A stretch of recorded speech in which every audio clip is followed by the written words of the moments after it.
The GPS tracker under Julia's SUV weighs exactly 2.3 ounces. I know because I read the specifications 3 times before ordering it, the same way I read load calculations before approving a beam. Details matter when you're building something meant to last, or when you're preparing to tear something down. I'm sitting in my truck outside Dan's cabin, engine off, phone recording everything through that living room window. Julia's laugh carries across the night air, the same laugh she used to save for our Saturday mornings when the kids were still asleep and we'd make coffee in our pajamas. Now she's laughing while Dan unbuttons her blouse, her wedding ring catching the lamplight as she reaches for him. Some men would kick down the door. Some men would scream. I document. I calculate. I plan. The thing about being an engineer is that you learn to see failure before it happens. Hairline cracks in concrete, metal fatigue in steel beams, the slow corrosion that brings down bridges. I should have seen this coming 4 months ago when Julia started taking those extra work trips to Minneapolis. Should have noticed that Dan's late nights at the office perfectly aligned with her travel schedule. But I trusted. That was my miscalculation. I met Julia 14 years ago at a company picnic where she was complaining about her boring marketing job, and I was the guy who designed the parking garage everyone ignored. She said I had quiet confidence, which I later learned was code for doesn't talk much at parties.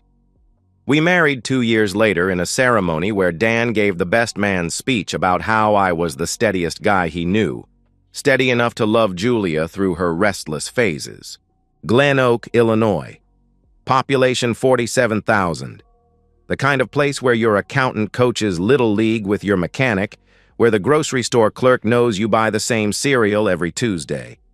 It's a good place to raise kids, Julia used to say. A terrible place to feel invisible.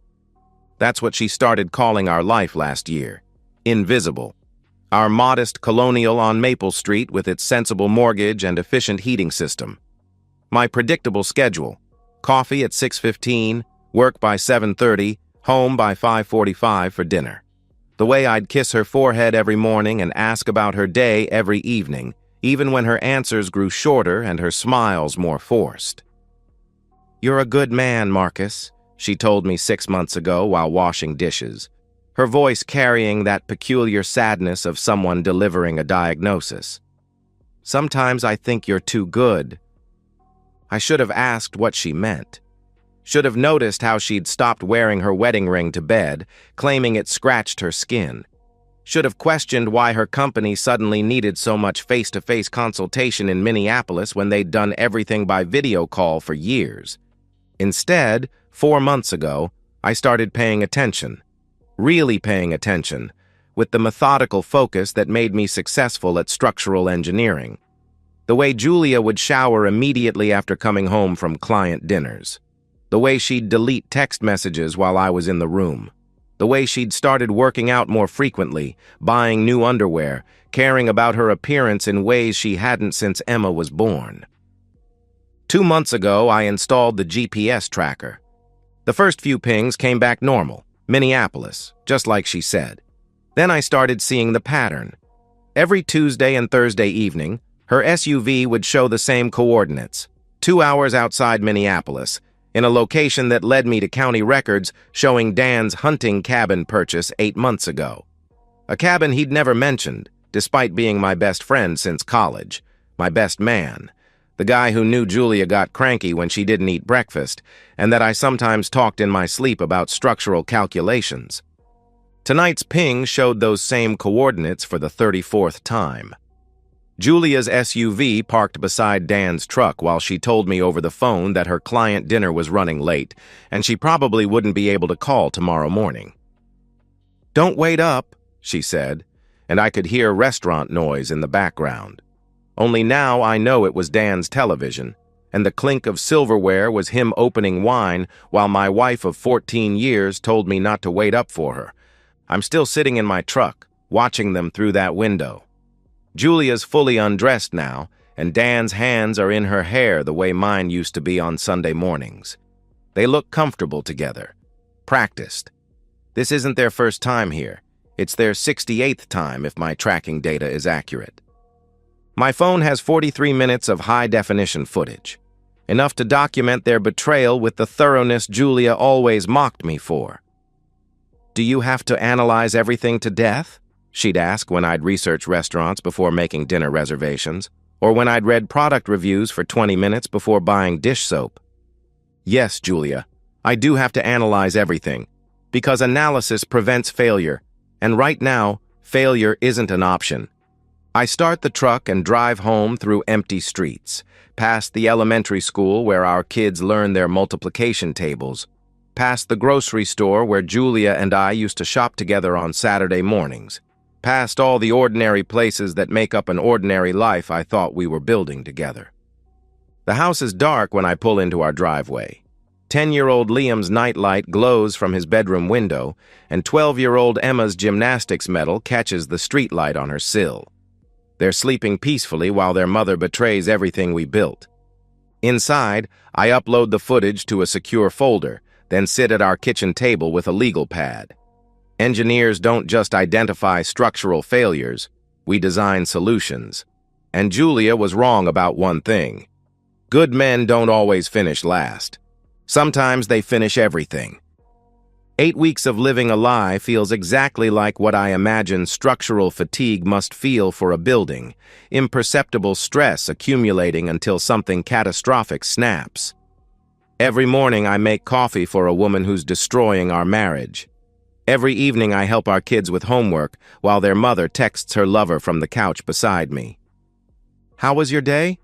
I ask Julia each night at dinner, the same question I've asked for 14 years. She tells me about difficult clients and demanding deadlines, about the Minneapolis project requiring so much personal attention. She's gotten better at lying, adding specific details about hotels and meeting rooms and conference calls. If I didn't have 2 months of GPS data and 43 minutes of video showing her half-naked in Dan's arms, I might even believe her. "Dad, you're burning the chicken," Emma says, and I realize I've been standing at the stove, spatula in hand, watching my wife lie to our children about her evening phone call to review tomorrow's presentation. The burned chicken smells like failure, like the acrid smoke of something organic turning to ash. "Sorry, kiddo." I flip the breast meat, now charred black on one side. "Guess I was thinking about work." Julia glances up from her phone. "Everything okay with the Harrison Overpass project?" The Harrison Overpass project finished 3 months ago. She doesn't remember because she wasn't listening when I told her about the completion ceremony, just like she wasn't listening when I mentioned my concern about stress fractures in the support beams, or when I explained how we'd reinforced the foundation with additional steel. "Fine," I tell her. "Just some calculations I need to double-check." That night, after Julia falls asleep, I sit in my basement office reviewing the evidence I've collected. The GPS tracking data shows a precise pattern. Every Tuesday and Thursday evening for 4 months, her SUV has pinged at Dan's cabin. 34 documented visits, each lasting between 4 and 6 hours. The phone records I subpoenaed through our shared account reveal texts deleted from her phone but still archived on the server, messages that would make our marriage counselor blush and our children need therapy. "Can't wait to see you tonight. Em thinks I'm reviewing contracts. Your hands are all I think about during these boring meetings. He made pancakes this morning and asked if I was happy. If only he knew how happy." M. Marcus. Me. The man who makes pancakes and asks about happiness while his wife counts hours until she can betray him again. I've documented 34 separate instances of adultery, each with timestamps, GPS coordinates, and supporting digital evidence. I've traced their pattern. Julia schedules client meetings in Minneapolis, drives to Dan's cabin instead, spends 4 to 6 hours there, then drives to Minneapolis to establish a digital trail before returning home. She's been using our joint American Express to pay for hotels she never sleeps in, meals she never eats, creating receipts that support her fiction. Dan's been equally methodical. His construction company, which I helped him get started with engineering consultation, always shows him working late on the same nights Julia visits. But his company's job site GPS tracking shows his truck parked at his cabin during these supposed overtime hours. They've built their affair like we used to build our friendship, on shared deception and careful planning. The marriage I thought we were building was never real. Just Julia complaining about my predictability while f***ing my best friend twice a week for 4 months. Dan giving speeches about my steadiness while planning to destroy it. They've been constructing this betrayal with the same precision I use for load-bearing calculations. But here's what they don't understand about structural engineering. Before you demolish a building, you have to understand exactly how it was constructed. You have to identify every support beam, every stress point, every dependency that keeps the whole thing standing. Only then can you bring it down completely. I've spent 8 weeks mapping the architecture of their deception, and now I understand its blueprint perfectly.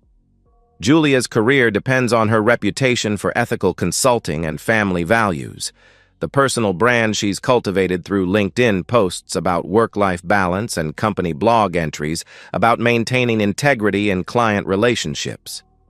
Dan's construction business thrives on personal relationships in our small town, on being the guy everyone trusts to show up on time and deliver what he promises. They've built their affair on the foundation of the very reputations that would crumble if anyone knew the truth. My phone buzzes with a text from Julia. "Client dinner running late. Don't wait up. Love you." The GPS tracker shows her SUV at Dan's cabin, where she's been for 2 hours, where she's telling Dan she loves him while texting me the same lie she's told 33 times before. I open my laptop and begin typing the first email that will demolish everything they've built. The subject line reads, "Documented timesheet irregularities. Julia Ellison Consulting." Some men break things when they're angry. I build cases. And this case is airtight. Julia's termination letter arrives on a Thursday morning, the same day of the week she used to visit Dan's cabin. I'm drinking coffee at our kitchen table, same routine, 6:15 a.m. sharp, when she opens the certified mail with shaking hands, her face going pale as she reads about documented misuse of company resources, fraudulent expense reporting, and conduct inconsistent with our corporate values. "They're firing me," she whispers, as if saying it quietly might make it less real. "They're actually firing me." I refill my coffee mug, taking my time with the cream and sugar. "What happened?" She looks up at me with something approaching panic. "Someone sent them documentation of my travel patterns, GPS records, hotel receipts, proof that I wasn't where I said I was during client trips." Her voice rises. "Who would do something like that?" The answer is sitting across from her, eating toast and pretending to read the morning news on his tablet. But she doesn't suspect me yet.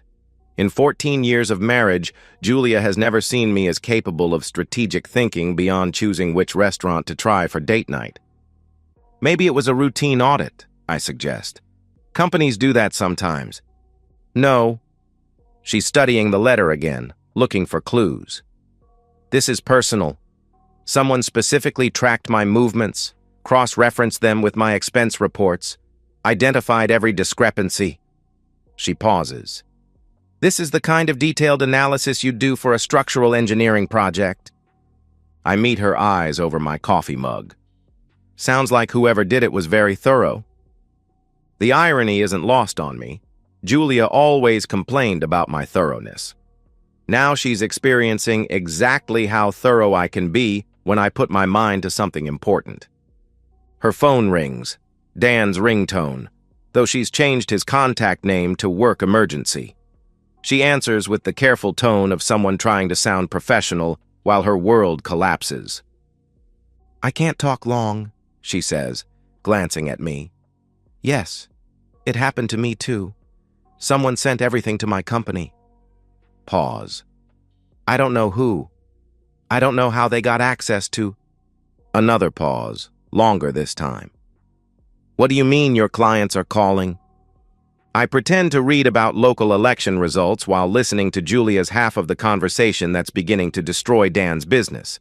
Because while Julia's corporate overlords were reviewing her fraudulent expense reports, I was busy sending very different documentation to Dan's clients throughout Glen Oak. Small towns run on reputation. Dan's construction company built its success on being reliable, trustworthy, the kind of man you could depend on to show up when he said he would and finish what he started. His clients, the Hendersons who hired him to remodel their kitchen, the Catholic Church that contracted him for their new fellowship hall, the school board that selected his bid for playground improvements, they all believed they were hiring a man of integrity. So I sent them the truth. Not the intimate details. I'm not crude, just the professional implications. Time-stamped evidence that Dan had been billing them for hours he spent at his cabin. GPS documentation showing his truck wasn't at job sites when his invoices claimed he was working late. The kind of systematic fraud that makes clients wonder what else he's been lying about. Some of them are questioning their contracts, Julia whispers into the phone. Everyone's asking questions? Longer pause. Your family found out?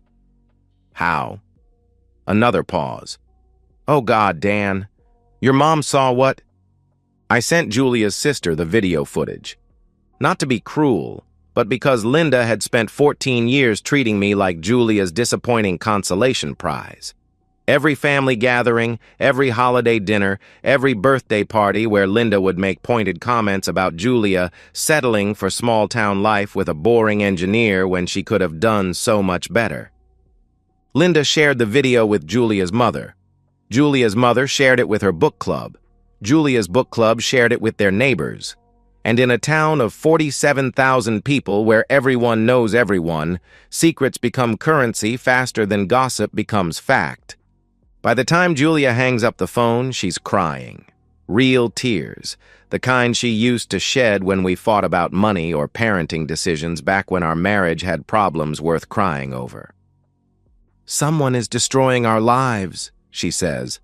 Systematically, professionally, like they planned this. She's not wrong. I have been planning this, with the same attention to detail I brought to every structural engineering project that kept bridges standing and buildings safe. The difference is that instead of preventing failure, I'm engineering it. Who would want to hurt you and Dan? I ask, my voice gentle with false concern. Julia stares at me across our kitchen table, and for the first time in 4 months, I see recognition in her eyes. Not love. We lost that somewhere between her first lie and her 34th betrayal. But recognition of the man she married, the man she underestimated, the man who's been sitting in this same chair every morning for 14 years, methodically planning his day while she planned his destruction. Marcus, she says slowly, what do you know about this? I finish my coffee and place the mug in the dishwasher, the same routine I've followed every morning of our marriage. I know that actions have consequences, Julia. I know that when you build something on a faulty foundation, it eventually collapses. I pause at the kitchen doorway. And I know that boring men notice everything. She's still sitting at the table when I leave for work, holding her termination letter like evidence of a crime she's finally beginning to understand. The demolition is ahead of schedule. 3 months after Julia's termination, the custody hearing takes place in a beige conference room that smells like disinfectant and broken promises. Julia sits across from me at a rectangular table, flanked by a legal aid attorney she can barely afford now that her consulting career is over. She's wearing the navy suit she bought for client presentations, but it hangs differently on her now, like clothes borrowed from someone who used to live a more confident life. Judge Patricia Steinberg reviews my documentation with the methodical attention I've learned to appreciate in people who understand the importance of details. 34 instances of documented abandonment. GPS evidence showing Julia's SUV at locations other than her claimed destinations during court-mandated parenting time. Financial records proving she used our children's college fund to pay for hotels that supported her fictitious work trips. Mr. Ellison, Judge Steinberg says, you've presented an exceptionally thorough case. My attorney, the best family law specialist in 3 counties, whose fees I can afford because I've been living below my means for 14 years while Julia spent our excess income on her affair, nods respectfully. Your Honor, my client has been the primary caregiver throughout this marriage. He maintained their home, attended every school event, provided stability while Mrs. Ellison pursued extracurricular activities. The euphemism makes Julia flinch. Extracurricular activities. As if my best friend twice a week for 4 months was equivalent to taking pottery classes or joining a book club. Julia's attorney objects to the characterization, but the evidence speaks for itself. School records showing I attended every parent-teacher conference while Julia missed 18 due to work commitments. Commitments that GPS data proves were actually visits to Dan's cabin. Medical records with my signature on permission forms because Julia was unavailable during Liam's broken arm and Emma's strep throat. Bank statements showing I paid for groceries, utilities, mortgage payments, and children's expenses, while Julia's income went toward maintaining her double life. Mrs. Ellison, Judge Steinberg says, do you dispute these attendance records? Julia's voice barely reaches across the table. I was working, building my career. I thought Marcus understood that someone had to earn enough money for us to get ahead. Getting ahead? I speak for the first time since we sat down, my voice carrying the quiet intensity that used to make her pause during our worst arguments. You mean getting ahead with Dan while I raised our children alone? Her attorney touches her arm, signaling her to stay quiet, but Julia can't help herself. You don't understand what it was like being married to someone so contained, so predictable. I felt like I was disappearing. So you made sure our children disappeared from your priorities instead. Judge Steinberg intervenes before this becomes a full confrontation, but the damage is done. Julia has just admitted on record that she prioritized her personal fulfillment over her parental responsibilities. Every family court judge in Illinois has heard this argument before, and they know how it ends. The decision takes 18 minutes, full custody to me, with supervised visitation for Julia every other weekend. She's required to maintain employment and attend family counseling before any modification to the arrangement can be considered. She's also responsible for finding alternative housing within 30 days, since her termination makes her unable to contribute to our mortgage payments. Julia stares at the custody order like she's reading a death certificate. In a way, she is. The life she thought she was building with Dan, the future she imagined where she'd eventually leave our boring marriage for something more exciting. All of it just died in a beige conference room that smells like disinfectant and justice. Marcus, she says, as we walk toward our cars in the courthouse parking lot. I know you're angry, but this is cruel. Liam and Emma need their mother.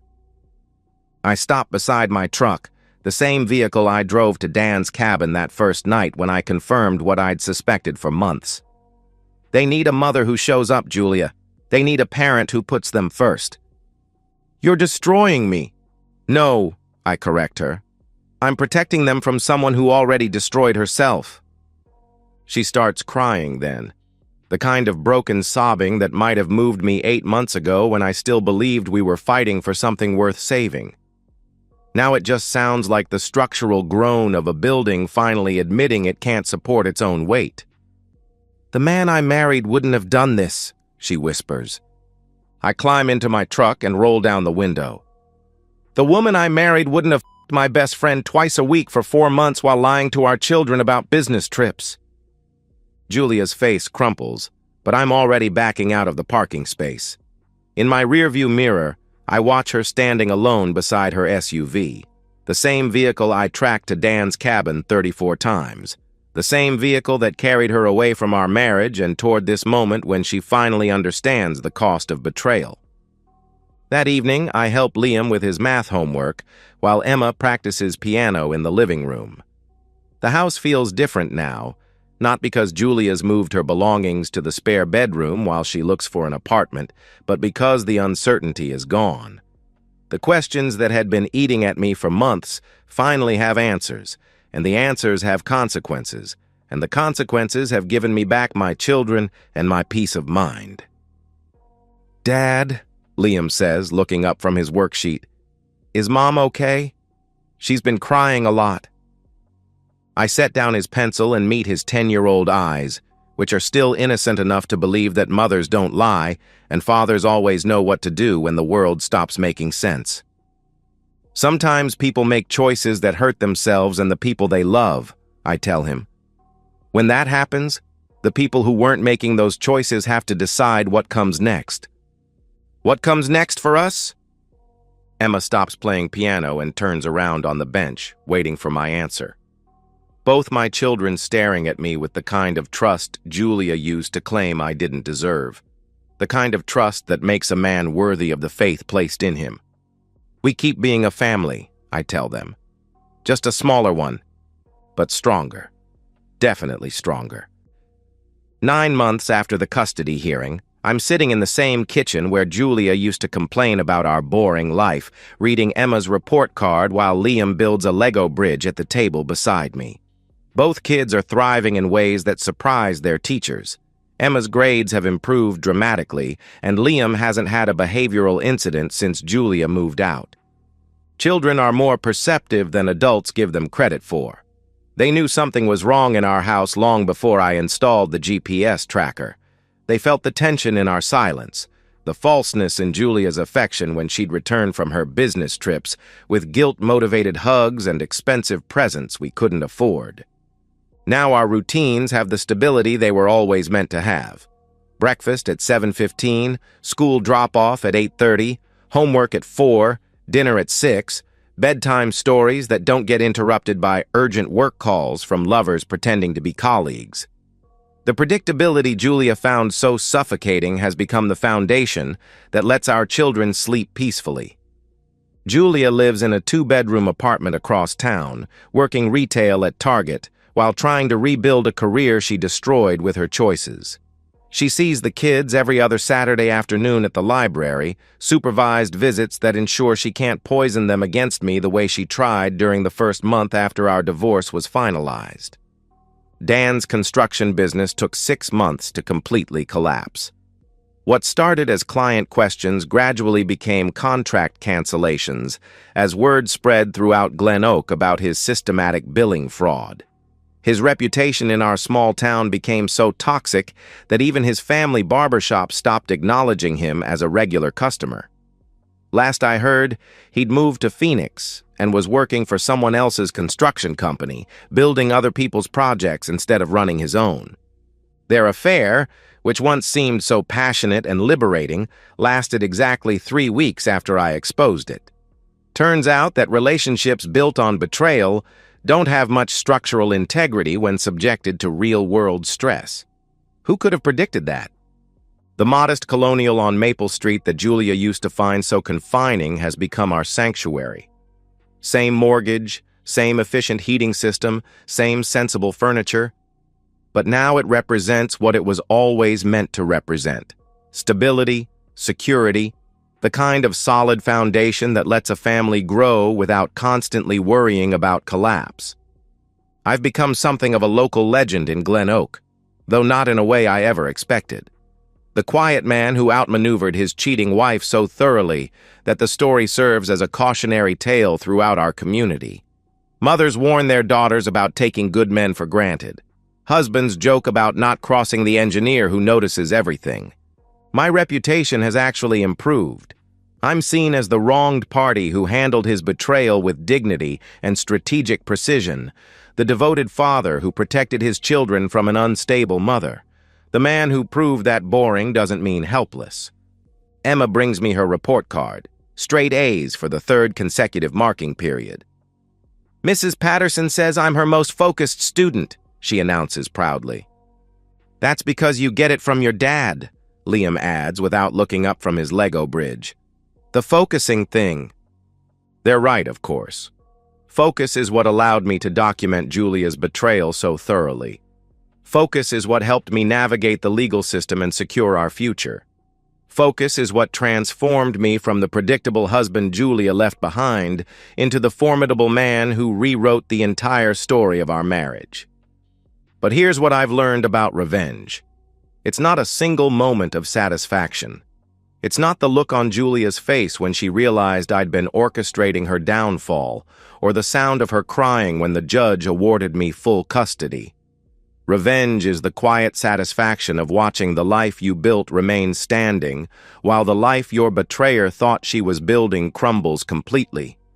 It's the knowledge that your children are safer, happier, more secure without the person who was supposed to love them most. It's the understanding that your methodical nature wasn't a flaw to be overcome, but a strength to be leveraged when everything you cared about was under attack. Most of all, it's the realization that you didn't just survive betrayal. You used it to become someone better than the person who tried to destroy you. Julia was right about one thing.